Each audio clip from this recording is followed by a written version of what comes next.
राहुल के लिए लड़की ढूंढी जा रही थी, पर जहां भी बिचोलन लच्छो बात चलाती वहीं से ना का जवाब आता। राहुल देखने में हैंडसम था, लंबा चौड़ा, गोरा, स्मार्ट, अच्छी नौकरी करने वाला, पर हर तरफ मना ही क्यों होता था? इस बात के पीछे भी एक कारण था। क्या हुआ लच्छो, तुझे कितने फोन किए, तूने एक फोन नहीं उठाया, कोई जवाब तो देती। अरे भाभी, क्या जवाब देती, तुम्हें तो पता है जैसे मैं प्रीति के बारे में बात करती हूँ सब रिश्ते के लिए ना बोल देते हैं।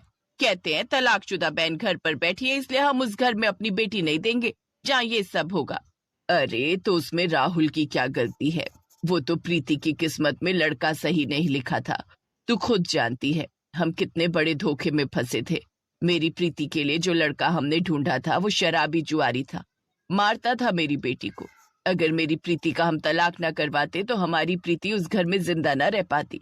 भाभी वो बात तो सही है, मैं तो सब जानती हूँ। मैंने तुम्हें प्रीति के लिए बहुत अच्छे रिश्ते बताए थे।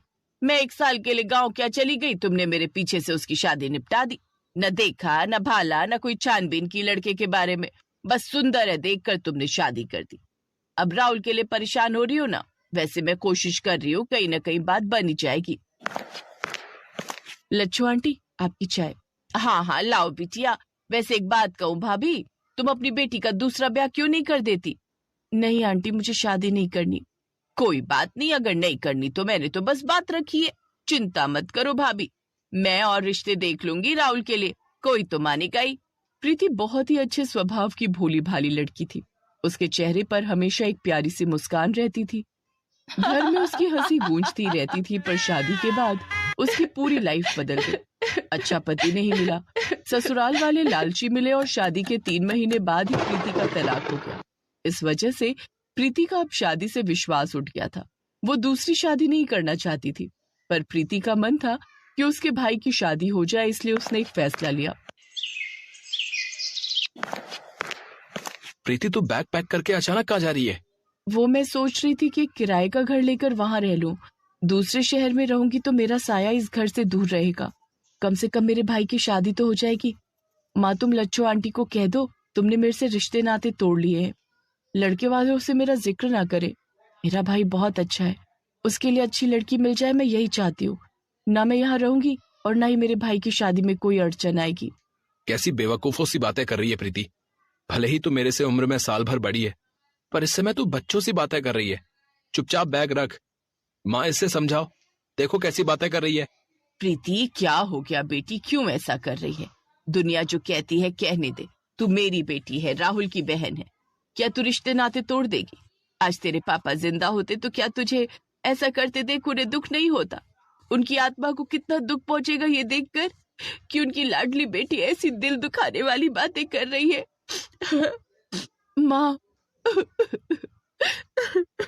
प्रीति अपनी माँ से लिपटकर फूट फूट कर रोने लगती है। कुछ दिनों बाद लच्छो राहुल के लिए एक बहुत ही अच्छे घर का रिश्ता लेकर आती है। राहुल अपनी माँ के साथ लड़की देखने जाने लगता है, पर प्रीति मना कर रही थी। भैया आप और माँ चले जाओ ना, कहीं मैं गई और बात खराब हो गई तो अच्छा नहीं लगेगा। अरे मैंने बोल दिया ना कि तू मेरे साथ लड़की देखने चलेगी। अगर मेरे नसीब में होगा तो मेरी शादी हो जाएगी, पर मैं अपनी बहन को दुखी नहीं देख सकता। चल अब जल्दी से तैयार हो जा। प्रीति चल तैयार हो जा, हम लड़की वालों से कुछ नहीं छुपाएंगे, जो सच है वही बात हम करेंगे। प्रीति जाने के लिए मान जाती है। वो लोग लड़की देखने पहुंचते हैं। देखिए बहन जी, हमें ये बात बहुत अच्छी लगी कि आपने हमें सब कुछ सच सच बताया। हमें इस रिश्ते से कोई एतराज नहीं है, हमें राहुल पसंद है। एक बार प्रिया से भी पूछ लेते। प्रिया, राहुल से कुछ बात करनी है तो कर लो। हाँ हाँ क्यों नहीं, दोनों का आपस में बात करना बहुत जरूरी है। राहुल और प्रिया आपस में बात करने के लिए एकांत में चले जाते हैं। प्रीति उन सब के साथ ही बैठी थी। प्रिया, मेरी बहन प्रीति के बारे में तो तुम्हें पता ही है ना। तुम्हें इस शादी से कोई ऐतराज तो नहीं है ना? नहीं राहुल जी, मुझे शादी से कोई ऐतराज नहीं है। मुझे आप पसंद हो और प्रीति दीदी मेरी अपनी बहन की तरह है। अगर उनके साथ ये सब हुआ है तो अगर मेरी बहन होती और उसके साथ ये सब होता तो मेरी शादी में भी तो अड़चन आ सकती थी ना। ये सब सुख दुख तो लाइफ का पार्ट है, किसी के साथ भी कुछ भी हो सकता है। मैं शादी के लिए तैयार हूँ।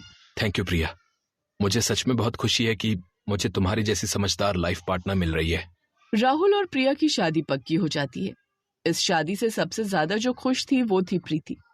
अपने भाई की शादी को लेकर उसके चेहरे पर जो खुशी दिखाई दे रही थी वो सबको नजर आ रही थी। कुछ ही दिनों में प्रीति और उसकी होने वाली भाभी प्रिया बहुत अच्छे दोस्त बन गए। शादी की शॉपिंग भी दोनों ने साथ मिलकर की। प्रिया ने रिश्तों को समझा, अहमियत दी। प्रीति कितने समय बाद खुश हुई थी। शादी के फंक्शन चल रहे थे। अचानक प्रिया का एक बेस्ट फ्रेंड जिसका नाम अमन था, उसकी शादी में आते ही सब कुछ बदल गया। प्रीति तुम? पर मुझे तो पता चला था कि तुम्हारी शादी हो गई है। हाँ अमन, मेरी शादी हुई थी पर मेरा तलाक हो गया। अब अमन माँ बुला रही है, मैं अभी आती हूँ। अमन को अचानक देखकर प्रीति थोड़ा अजीब महसूस कर रही थी, क्योंकि किसी समय में अमन और प्रीति एक दूसरे को पसंद करते थे। अमन, मुझे तो यकीन ही नहीं हो रहा कि तुम प्रीति दीदी के स्कूल के बेस्ट फ्रेंड रह चुके हो। अब हाँ, कॉलेज की पढ़ाई के लिए आउट ऑफ इंडिया चला गया तो प्रीति से कभी मुलाकात हुई नहीं। फिर हम दोनों कभी टच में भी नहीं रहे। पर आज प्रीति को ऐसे देखकर मुझे बहुत बुरा लग रहा है। अमन तू तो जानता ही है, मेरी बहन में कोई कमी नहीं है, पर मेरी बहन बिना किसी गलती की सजा भुगत रही है। आज मेरी शादी पर इसके चेहरे पर खुशी है, पर मन ही मन वो बहुत दुखी है यार। दुनिया उसे बहुत ताने देती है।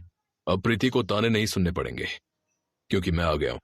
मैं प्रीति को बहुत सारी खुशियां दूंगा जिसकी वो हकदार है। राहुल, मैं प्रीति से शादी करूंगा, बस वो हाँ कह दे। सच अमन, तुम प्रीति दीदी से शादी करोगे? ये सुनकर मैं बहुत खुश हूँ। प्रीति के मन में अमन के लिए फीलिंग्स थी।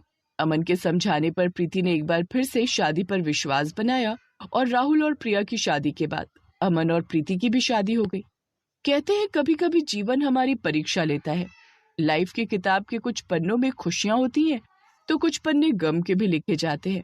तभी तो कहते हैं कि कहानी को हमेशा अंत तक पढ़ना चाहिए, क्योंकि कहानी का अंत आखिर में ही होता है।